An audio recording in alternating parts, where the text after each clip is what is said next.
Movie के शुरू में बताया जाता है कि कुछ म्यूजिक इतना ताकतवर होता है कि उनसे सोल्स तक अट्रैक्ट होने लगती हैं। यहाँ तक कि ये म्यूजिक फ्यूचर और पास्ट से भी सोल्स को खींच लाता है। साथ ही साथ इवल सोल्स को भी ये अपनी तरफ अट्रैक्ट कर लेता है। फाइनली मूवी के ओपनिंग सीन में हम सैमी नाम के एक जख्मी लड़के को हाथ में गिटार लिए चर्च के अंदर आता देखते हैं, जो बुरी तरह घायल है और चर्च के लोग उसे देखकर परेशान हैं। प्रीस्ट भी उसके लिए प्रे करने लग जाते हैं और सैमी से कहते हैं तुम म्यूजिक छोड़ दो, इस वक्त जो शैतानी ताकतें तुम्हारे पीछे है तुम्हें छोड़ देंगी। असल में इस टाइम सैमी के साथ हुआ क्या था ये जानने के लिए कहानी एक दिन पीछे जाती है। सैमी को गिटार हाथ में लिए म्यूजिशियंस के साथ दिखाया जाता है। इनका बैंड ब्लू म्यूजिक बनाता है। इस म्यूजिक या सॉन्ग में सभी इमोशनल लिरिक्स होते हैं, जिनके इमोशंस को अच्छे से समझने के लिए म्यूजिक ऐसा बनाया जाता है कि लोग तो क्या सोल्स भी इनमें खोने लग जाती हैं। सैमी के डैड को उसका ये पैशन बिल्कुल पसंद नहीं और पता चलता है सैमी के डैड कोई और नहीं बल्कि पहले सीन में दिखाए जाने वाले चर्च के प्रीस्ट ही हैं। नेक्स्ट सीन में हम दो भाइयों को देखते हैं जिनका नाम स्मोक और स्टैक है। इनके पास बहुत ज्यादा पैसा है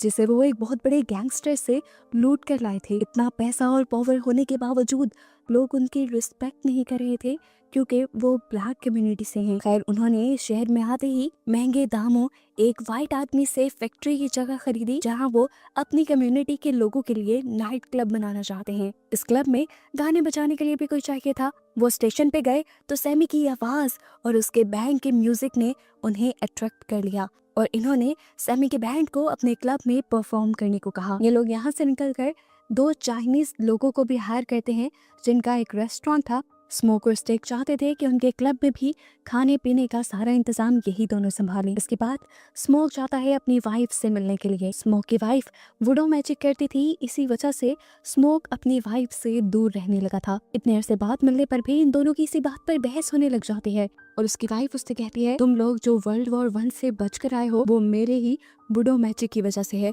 ये सुनकर स्मोक कहता है अच्छा अगर इतना ही पावरफुल था तुम्हारा मैजिक तो हमारी बेटी क्यों नहीं बच पाई। इस बात से स्मोक की वाइफ खामोश हो जाती है, लेकिन वो देखती है कि स्मोक ने अभी भी उसका दिया हुआ एक पेंडेंट पहना हुआ था, इसी वजह से वो उसे प्यार करती है। अब सीन कट होता है और हमें एक जख्मी अजीब आदमी को दिखाया जाता है। उसकी हालत ऐसी थी मानो वो किसी के जुल्म से बच कर आया हो। वो एक कपल के घर में छुप जाता है और थोड़ी ही देर बाद उस कपल के घर पे कुछ वैम्पायर हंटर्स आते हैं, लेकिन वो कपल उस आदमी को बचाने के लिए वैम्पायर हंटर्स से झूठ बोल देता है कि हमारे घर कोई भी नहीं आया। वैम्पायर हंटर्स के जाने के बाद वो आदमी जो इनके घर आया था वो लड़के के ऊपर हमला कर देता है और उसका कुछ खून भी पी लेता है, जिसके बाद हमें पता चला कि वो लड़का भी वैम्पायर बन चुका था और उसकी वाइफ उसे देखकर जोर से चिल्लाती है और सीन ये यहीं पर कट हो जाता है। सीन कट होकर अब हमें दोबारा स्मोक और स्टैक को दिखाया जाता है जिनका नाइट क्लब अब पूरी तरह से डेकोर हो चुका है, बन चुका है और आज उनकी ओपनिंग नाइट है। स्मोक अपनी चीजों को लेकर बहुत ज्यादा स्ट्रिक्ट था और उसने अपने गार्ड से भी कह दिया था कि कोई भी बिना टिकट के या कम पैसों वाले टिकट से अंदर नहीं आएगा, जबकि उससे ऑपोजिट स्टैक का ख्याल था कि उनकी कम्युनिटी के लिए उनका ये क्लब एक जन्नत की तरह होना चाहिए। वो अपने थके हारे दिन में थोड़ा सा रेस्ट करने के लिए आएंगे, अगर वो कम पैसे भी दें तो कोई बात नहीं। दिखाया जाता है कि पहले ही दिन उनका नाइट क्लब फुल सक्सेस पे था क्योंकि बहुत सारे लोग यहाँ आए थे। सैमी अब अपनी परफॉर्मेंस शुरू कर देता है, लोग जिसमें खो जाते हैं और अब उसके म्यूजिक से हम सोल्स को भी अट्रैक्ट होकर यहाँ आते हुए देखते हैं। यही नहीं, अब वो तीनों वैम्पायर भी यहाँ आ चुके थे, जिसमें पहले एक वैम्पायर ने आकर कपल को वैम्पायर बनाया था। एज वैम्पायर वो बिना परमिशन के क्लब के अंदर नहीं जा सकते थे। जब इन्होंने परमिशन ली तो स्मोक ने इन्हें मना कर दिया क्योंकि वो वाइट था और वाइट लोग इनकी कम्युनिटी को अच्छा नहीं समझते थे। अब स्मोक इनसे बदला ले रहा था। हालांकि वैम्पायर ने बोला भी कि हमारे पास बहुत पैसा है, मैं सिर्फ इस सॉन्ग से अट्रैक्ट होकर यहाँ आया हूँ और यहाँ पर बहुत पैसा भी लुटाऊंगा। जब स्मोक अपने फैसले पर अटल रहा तो ये तीनों वैम्पायर बाहर जाकर गाना गाने लग गए। कुछ देर बाद हमें दिखाया गया कि अंदर स्मोक और स्टेक की उनकी दोस्त मैरी के साथ लड़ाई हो जाती है, जिसकी मॉम ने इन दोनों को पाला था। गुस्से में वो क्लब से बाहर चली गई जहां वो तीनों वैम्पायर थे। वो लड़की वैम्पायर मैरी से बात करने की कोशिश करती है और कहती है कि हमें क्लब में एंट्री दिलवा दो, हमारे पास ये सोने के सिक्के हैं जो हम अंदर देंगे। लेकिन मैरी को यहाँ पहले वाले वैम्पायर की हरकतें कुछ अजीब लगी क्योंकि मैरी को देखकर उसके मुंह से पानी आने लगा था और बिना वक्त गवाए उसने मेरी के ऊपर हमला भी कर दिया। मेरी को काट के उसका खून पीकर उसने यहाँ मेरी को भी वैम्पायर बना दिया। वैम्पायर बनने के बाद वो अब क्लब के पास गई और परमिशन लेकर क्लब के अंदर भी चली गई। यहाँ जब वो स्टेक के साथ क्लोज होने लगी तो उसने स्टेक के ऊपर भी हमला करते हुए उसका खून पिया और उसे वैम्पायर बना दिया। ये सब स्मोक यानी स्टेक का भाई देख चुका था। वो मैरी के ऊपर अपने भाई को बचाने के लिए गोली चलाता है, लेकिन मैरी हंसते हुए यहाँ से ऐसे चली जाती है जैसे उस पर इन गोलियों का कोई असर ही नहीं है। स्मोक मैरी को अपनी बहन मानता था। उसका ये बिहेवियर देखकर वो इमोशनल हो गया और उसने फिलहाल के लिए ये नाइट क्लब खाली करवा दिया। लेकिन तभी स्मोक की वाइफ यहाँ आई और उसने बताया कि मैरी एक वैम्पायर बन चुकी है, इसी वजह से उसके ऊपर गोलियों का भी कोई असर नहीं हुआ। स्मोक की वाइफ को ये सारी बातें इसलिए पता थी क्योंकि वो वुडू मैजिक पर बिलीव करती थी। हम देखते हैं कि क्लब का सिक्योरिटी गार्ड भी जब इजी होने के लिए थोड़ा सा बाहर निकलता है तो वही वैम्पायर इसके ऊपर भी हमला करके उसे भी वैम्पायर बना देते हैं। इसके बाद जब वो भी क्लब के अंदर आना चाहता था तो उसे भी परमिशन मांगनी पड़ी। ये देखकर स्मोक की वाइफ फौरन समझ गई कि अगर ये परमिशन मांग रहा है तो डेफिनेटली ये भी एक वैम्पायर बन चुका है। ये आदमी कहता है अच्छा अंदर ना आने दो, एटलीस्ट मुझे आज के पैसे तो दे दो। अब स्मोक उसको उसके पैसे देने के लिए जैसे ही हाथ बाहर करता है तो यह आदमी उसके हाथ पे काटने ही वाला था, पर अपने आप को बचाने के लिए स्मोक ने उसके ऊपर फायर कर दिया। अंदर हम देखते हैं स्टेक को जिसको मैरी ने वैम्पायर बनाया था, वो अब होश में आ चुका था।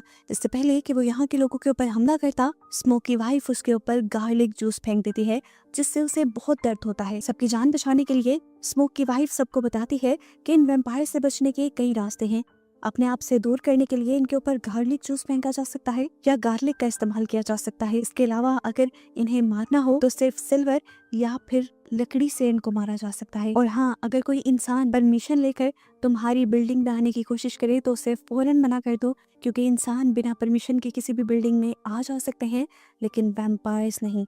अब वो बार के अंदर मौजूद सभी लोगों को गार्लिक खाने को कहती है ताकि वो ये कंफर्म कर सके कि यहाँ पर मौजूद सारे लोग अभी तक इंसान हैं। अब इस क्लब से बाहर का सीन दिखाया जाता है। जितने भी लोग इस क्लब में आए थे स्मोक ने उनको तो बाहर निकाल दिया था, लेकिन बाहर जाकर वैम्पायर्स ने उनके ऊपर हमला कर दिया। काफी सारे लोग जब वैम्पायर्स में बदले तो उन्होंने अपने ही जैसे दूसरे लोगों पर हमला करके सभी लोग तकरीबन यहाँ पर इस तरह वैम्पायर्स में बदल गए और अब ये वैम्पायर्स मिलकर एक अपने ही पार्टी कर रहे थे। यहाँ तक कि ये लोग इंतजार भी कर रहे थे कि क्लब में बचे हुए इंसान कब बाहर निकले और कब ये लोग उनके ऊपर टूट पड़े। स्मोक की वाइफ कहती है कि इन वैम्पायर्स से बचने के लिए हम पूरी रात इसी बिल्डिंग में रहेंगे।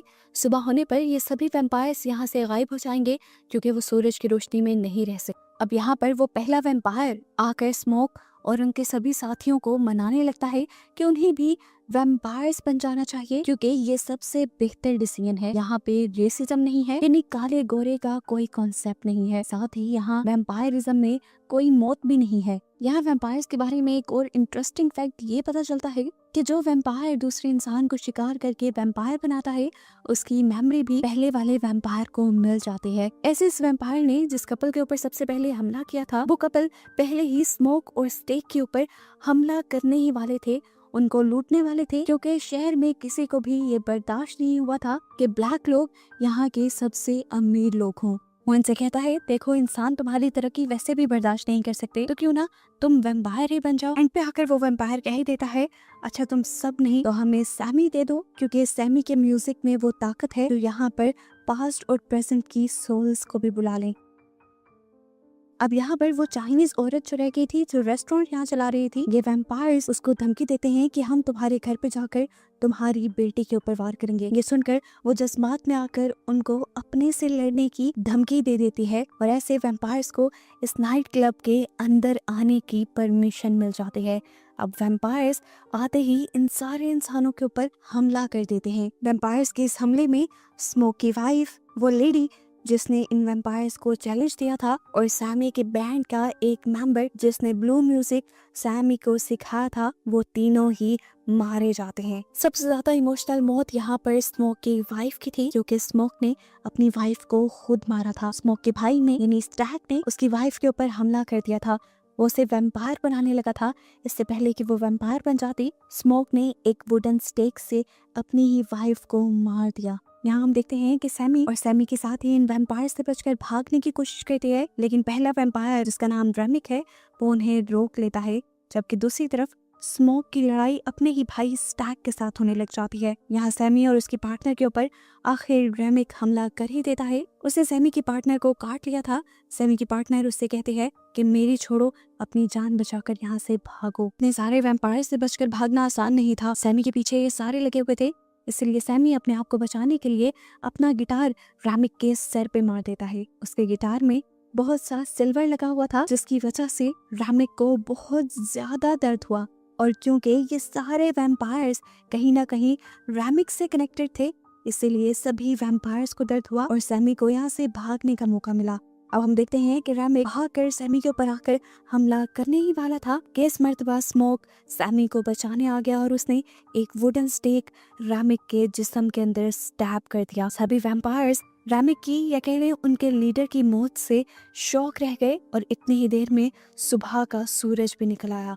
इन सारे नए नए वैम्पायर्स को ये पता ही नहीं था कि सुबह होने से पहले इन्हें कहीं छुपना भी है, इसलिए सूरज की रोशनी पड़ते ही ये खुद ब खुद जल गए। इसके बाद स्मोक सैमी को जल्दी से यहाँ से भाग जाने को कहता है, क्योंकि वो जानता था कि जिस गैंगस्टर के पैसे वो मूवी की शुरुआत में लूट कर आया था, उसके लोग जरूर उसके ऊपर हमला करने के लिए आएंगे। ठीक ऐसा ही हुआ। यहाँ पर बहुत से लोग उसे पकड़ने के लिए आ गए, जिनके साथ स्मोक ने अकेले ही अपनी गन से फाइट की और उन सबको मार गिराया। लेकिन जवाब में वो दूसरे लोग भी फायरिंग कर रहे थे, जिनकी गोलियों से स्मोक बहुत ज्यादा जख्मी हुआ था। वो अपनी आखिरी सांसें ले रहा था, जिसमें दिखाया जाता है कि वो अपनी वाइफ और बेटी को भी याद करता है और ऐसे ही वो दम तोड़ देता है। अब हम सैमी को देखते हैं, जो हाथ में गिटार का सर लिए चर्च के अंदर आया है, यानी ये मूवी का स्टार्टिंग सीन है। यहाँ पर हमने पहले भी देखा था कि सैमी के डैड जो कि प्रीस्ट हैं, वो उससे म्यूजिक छोड़कर प्रे करने की बात कहते हैं, लेकिन सैमी ऐसा नहीं करता